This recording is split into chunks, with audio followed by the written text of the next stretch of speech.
Police যেভাবে চীনা জোকের মতো আমাদের পেছনে লেগে আছে, অর্ক জুয়ের পেছনে সারাক্ষণ লেগে থাকবে চীনা জোকের মতো। আমি তো ওকে যা বলার বলেছি, তবু ও কেন আসবে? আমার মেয়েকে আমি তোমাদের বাড়ির বউ কখনোই হতে দেব না। আরে তুমি কি দেবে? আমি তোমাকে বলছি, আমি বেঁচে থাকতে কোনোদিন তোমার মেয়েকে বাড়ির বউ হতে দেব না, আমি বলে রাখলাম। আপনি আমার নাম ঠিকানা আপনার ডায়েরিতে লিখে রেখেছিলেন। ওটা তো আমি এমনিই লিখেছিলেন, তাই তো? হ্যাঁ। কিন্তু আপনার সেই এমনি লেখাটা আমার গোটা জীবনটাকে মানুষের কাছে অপরাধী বানিয়ে ফেলেছে। আপনার লেখা একটা ডায়েরি পুলিশ কোনোভাবে খুঁজে পায়, আর সেখানে আমার নাম ঠিকানা দেখে আমাকে ধরে নিয়ে গিয়ে জিজ্ঞাসাবাদ করে। এটা আপনি এতক্ষণে, তার মানে আপনি পুলিশকে হেল্প করার জন্য? না, আমি পুলিশকে আপনার নাম বলিনি। ইনফ্যাক্ট তখন আপনার কথা আমার মনেই পড়েনি। কিন্তু আপনি শুধু আমার কথা মনে রাখেন না, আমার ঠিকানা পর্যন্ত জোগাড় করে ডায়েরিতে লিখে রেখেছিলেন। কেন? আর কেনই বা আপনার মতো মেয়ে আজ এই পথে? তখনকার জুই আর এই জুইকে কিন্তু আমি মেলাতে পারছি না। মেলাতে যাবেন না অর্ক, আর এই জন্যই বলছি আপনি চলে যান। আমি চলে যাব না থাকবো সেটা আমার ব্যাপারেই থাক।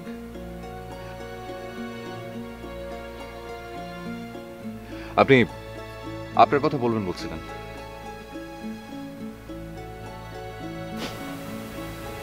আমার কথা কি বলবো?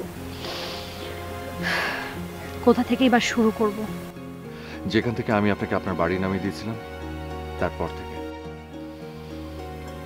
হ্যাঁ, তারপর সেদিনের সমস্ত ঘটনা মাকে আমি খুলে বললাম। শোনার পর তো মা আমাকে বকে হুলস্থুল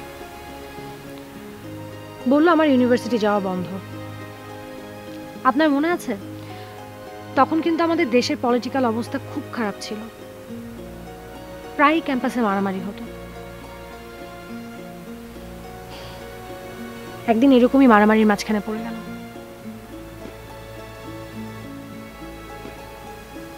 আর সেখানে আমার পরিচয় হলো সাজুর সাথে।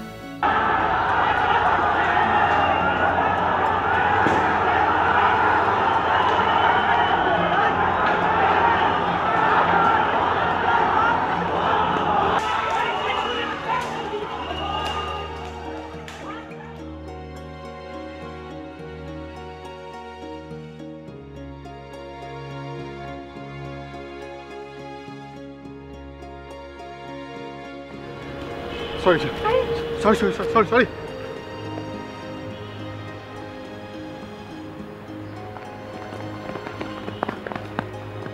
এই মেয়ে, এদিক থেকে কাউকে যেতে দেখছেন? কি হলো, কথা বলছেন না? বোবা নাকি? কি ব্যাপার, কথা বলছেন না কেন? কাউকে যেতে দেখেননি? দেখেছি। কোন দিকে কোন দিকে? কোথায়? এই এই বলো।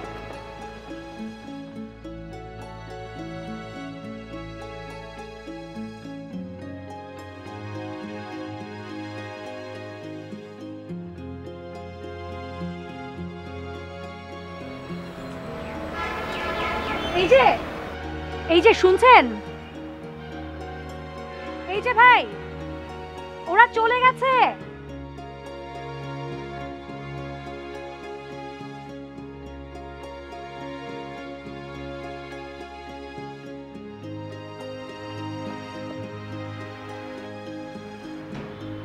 ওরা চলে গেছে, আপনি এখানে কি করছেন দাঁড়িয়ে? কিছু না। কিছু না মানে?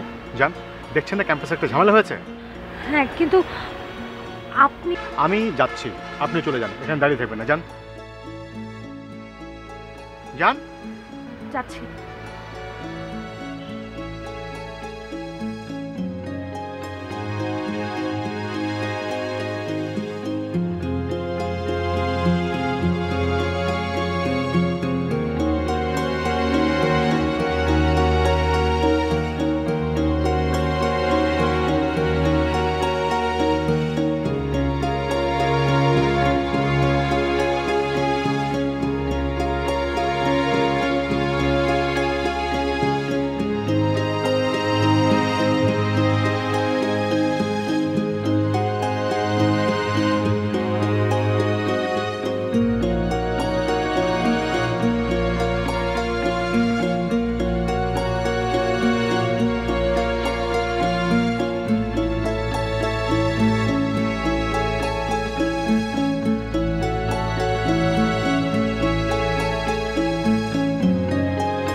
পারেননি? চিনতে পারবো না কেন?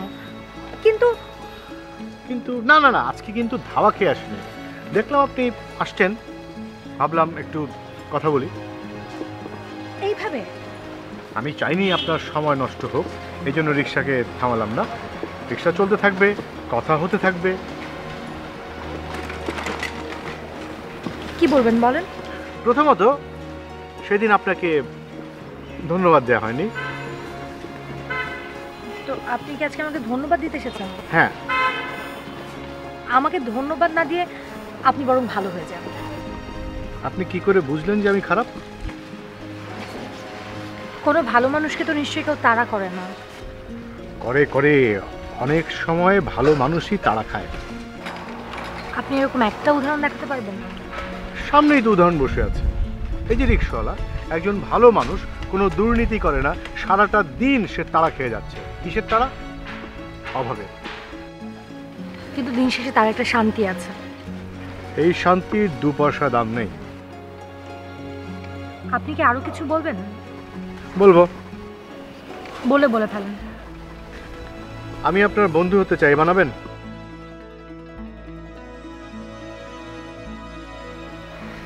মানে কি মানে, সারা জীবনে আজ পর্যন্ত কি কেউ আপনার বন্ধু হতে চায়নি? বন্ধুতে চাইবে না কেন? অবশ্যই চেয়েছে। কিন্তু কিন্তু কখনো কোনো গ্যাংস্টার আপনার বন্ধু হতে চায়নি, তাই তো? আপনি কি গ্যাংস্টার? আরো অনেক কিছু।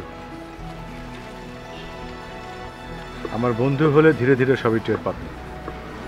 কি হবেন?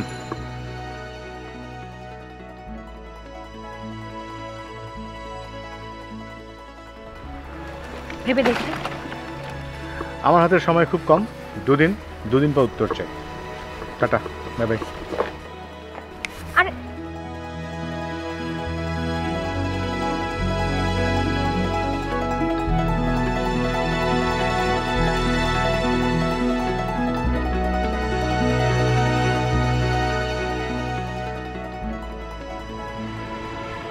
দুদিনের জায়গায় 7 দিন সময় পেলেন। আমি অবশ্য কদিন একটু ঝামেলায় ছিলাম। আমি তো ভাবছিলাম আপনি মার খেয়ে হাসপাতালে পড়ে আছেন। যদি আমি মার খেয়ে হাসপাতালে পড়ে থাকতাম, আমাকে দেখতে যেতেন? কেন? আমি কেন দেখতে যাব? আমি কি আপনাকে মারামারি করতে বলি? আর আপনি আমার কথা শোনেন? কে বললো শুনি না? আপনার কথা শুনেই তো সিদ্ধান্ত বদলেছি। মানে সব ছেড়ে দিয়েছি। সত্যি? ভাবছি আমি ব্যবসা করব, আর ইনফ্যাক্ট সেটা নিয়ে কদিন একটু ব্যস্ত ছিলাম। বাহ, শুনে খুব ভালো লাগলো। এবার আপনার কথাটা বলেন, শুনে আমি একটু মন ভালো করি। কোন কথাটা?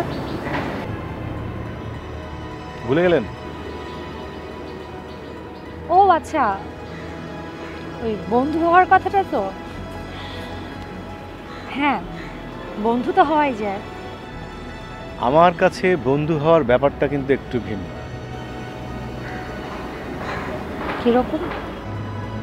আমার কাছে বন্ধু মানে পার্টনার, যাকে সব কিছু শেয়ার করা যায়। কিন্তু আমি তো। পারবেন না আমার পার্টনার হতে? জাস্ট আমার পাশে থাকবেন সব সময়, সব কিছু।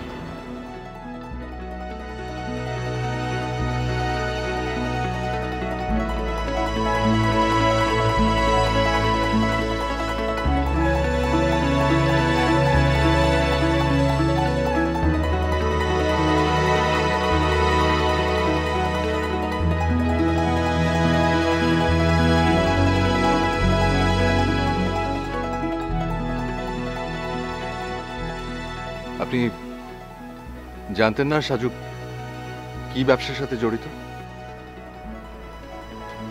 তখনও সেটা জানতাম না। যখন জানতে পারলাম তখন অনেক দেরি হয়ে গিয়েছে।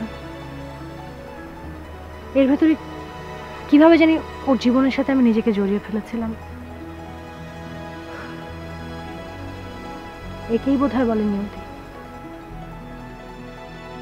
আর আমাকে নিয়ে আপনার ডায়েরির ওই লেখাটা? সেটা তো অনেক আগের কথা। জানেন, আপনার সাথে প্রথম পরিচয় হওয়ার পর আপনাকে আমি কত খুঁজেছি।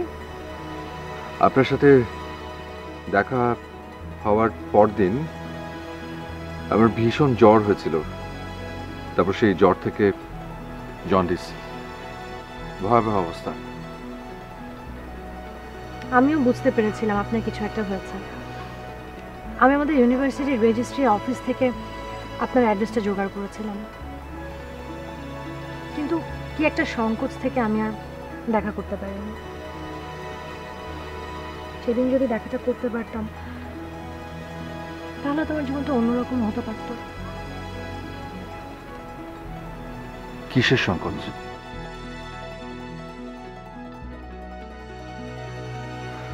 যাই হোক, তারপর?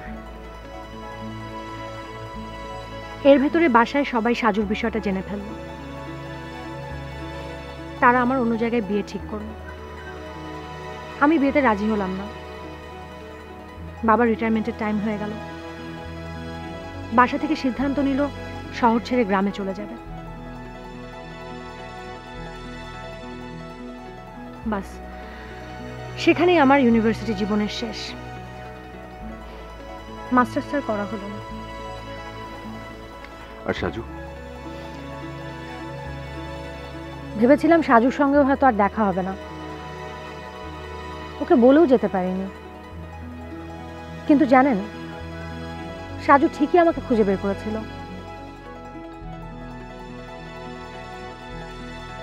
Hi partner.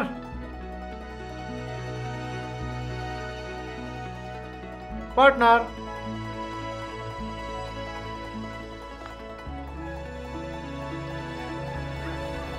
তুমি এখানে? হ্যাঁ আমি এখানে। আমার তো বিশ্বাসই হচ্ছে না। বিশ্বাস হচ্ছে না? তুমি এক কাজ করো, তুমি আমার হাতে একটা কামড় দাও। কি সব কথা যে বলছো না। আরে অসুবিধা কি? কবি সাহিত্যিকরা বলেছে না, যদি কোনো সময়কে, কোনো মুহূর্তকে তোমার বিশ্বাস না হয়, তুমি তোমার নিজ অঙ্গে চিমটি কেটে দেখো। তো কবি সাহিত্যিকরা তো একটু সফট, আমি তো কিঞ্চিত হার্ড। তাই আমি চিমটির বদলে বলছি কামড় দেওয়ার কথা। আর তুমি নিজের হাতে দিলে ব্যথা পাবে, আমি চাই না তুমি ব্যথা পাও, এই জন্য বলেছি আমার হাতে দিতে। হয়েছে, আর নাটক করতে হবে না। তুমি এখান থেকে যাও। চলো। আরে আমি কোথায় যাব? আমি যেখানে তুমি সেখানে, সে কি জানো না। খেয়ালই রাখো তো, আমি কোথাও যেতে পারবো না। মানে কি? তুমি না আমার পার্টনার? আমি তোমার কিছুই না। আমি তোমাকে বলেছি ওসব বিজনেস করতে। এ বাবা, বিজনেস তো বিজনেসই। তুমি বলেছো পলিটিক্স ছেড়ে দিতে, আমি ছেড়ে দিয়েছি। বিজনেস করতে বলেছো, আমি বিজনেস করছি। এসব সৎ বিজনেস না, বাবা বলেছে। জুই, তুমি আমাকে বিশ্বাস করো না? করতে তো চাই। তার মানে ভালোবাসো না? তা কেন হবে? ভালোবাসলে চোখ বন্ধ করে বিশ্বাস করতে হয়। দেখো আমি। জুই, কোনো কথা না। আজ তুমি আমার কথা শুনবে। আমি তোমাকে বিয়ে করতে চাই। আমার থাকার মধ্যে শুধু ছোট বোন। বলো, আমাকে বিয়ে করবে তুমি? আশ্চর্য, এভাবে কি কিছু হয়? তুমি আগে ভালো একটা কিছু করো, নিজের পায়ে দাঁড়াও। আর তাছাড়া বাবা মার সাথে কথা না বলে এভাবে কি? তোমার বাবা মা কখনোই আমাদের বিয়েতে রাজি হবেন না। আমার কারণেই তারা তোমাকে ভার্সিটি থেকে এখানে নিয়ে এসেছে। আমাদেরকে বিয়ে করতে হলে তাদের অমতেই করতে হবে। তাদের অমতে বিয়ে করলে তারা আমাকে কখনোই মেনে নেবে না। আরে দূর, বাবা মার অমতে কত বিয়ে হয়? বাবা যতই রাজি হোক, একসময় গিয়ে মেনে নেয়। কিন্তু তুমিও তো আমার কথা শুনছো না। বিয়ের পরে তুমি যা বলবে আমি তাই শুনবো, প্রমিস। তোমার কথা আমার কাছে কতটা গুরুত্বপূর্ণ তুমি সেটা জানো? আচ্ছা, আমাকে একটু ভাববার সময় দাও।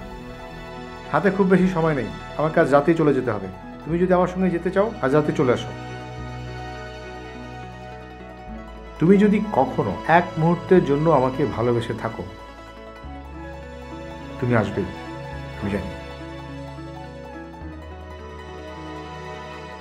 ঠিক 10টায় তুমি চলে আসবে, আমি তোমাদের বাড়ির পেছনে থাকবো।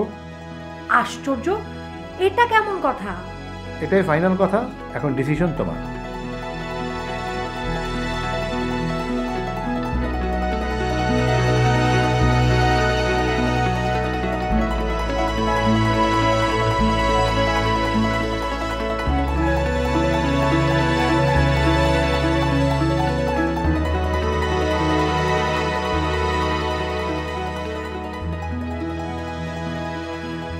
তোমার বাবা মা কখনোই আমাদের বিয়েতে রাজি হবে না। আমার কারণেই তারা তোমাকে ভার্সিটি থেকে এখানে নিয়ে এসেছে। আমাদেরকে বিয়ে করতে হলে তাদের অমতেই করতে হবে।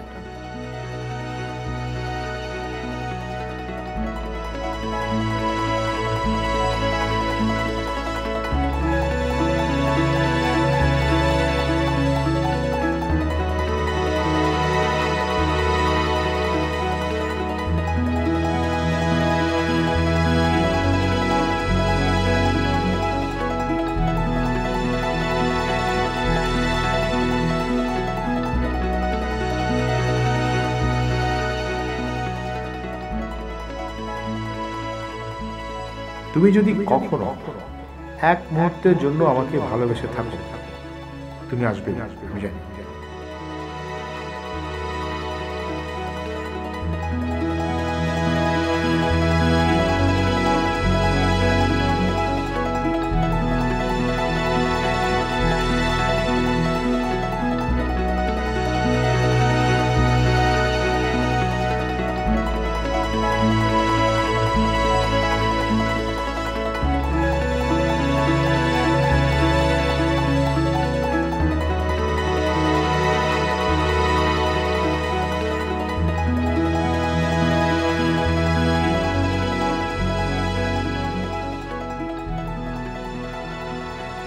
কাজটা ঠিক হলো কিনা বুঝতে পারছি না। কাজটা ঠিক হলো কি হলো না সেটা বিচারের ভার নিয়তির উপর ছেড়ে দাও। বাবা খুব কষ্ট পাবে। কোনো অসুবিধা নাই, দেখবে একসময় সব কিছু ঠিক হয়ে গেছে। তুমি কি একবার একটু বাবার সাথে? বাবা বললাম তো লাভ নেই। আচ্ছা তুমি সব কিছু এনেছো? কিছু কাপড় নিয়েছি। আচ্ছা ওতেই চলবে, চলো। আমরা এখন কি করব? এখন সোজা বাস টার্মিনাল যাব, বাসে করে ঢাকা, টিকিট কাটাই আছে। আর ঢাকায় নেমে প্রথম কাজ হবে সোজা কাজী অফিসে গিয়ে বিয়েটা সেরে ফেলা। জানো, খুব শখ ছিল আমার বিয়েতে অনেক আয়োজন হবে, ধুমধাম হবে। জুই,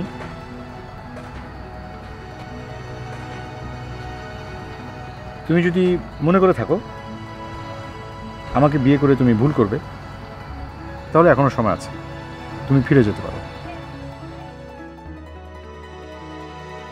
আমি তোমাকে জোর করে নিতে চাই না। একবার যখন আমি বাড়ি থেকে বেরিয়ে এসেছি, আমি আর ফিরে যেতে চাই না। বেশ, চলো। এই দাঁড়ো দাঁড়ো দাঁড়ো দাঁড়ো, তোমার হাতটা দাও তো।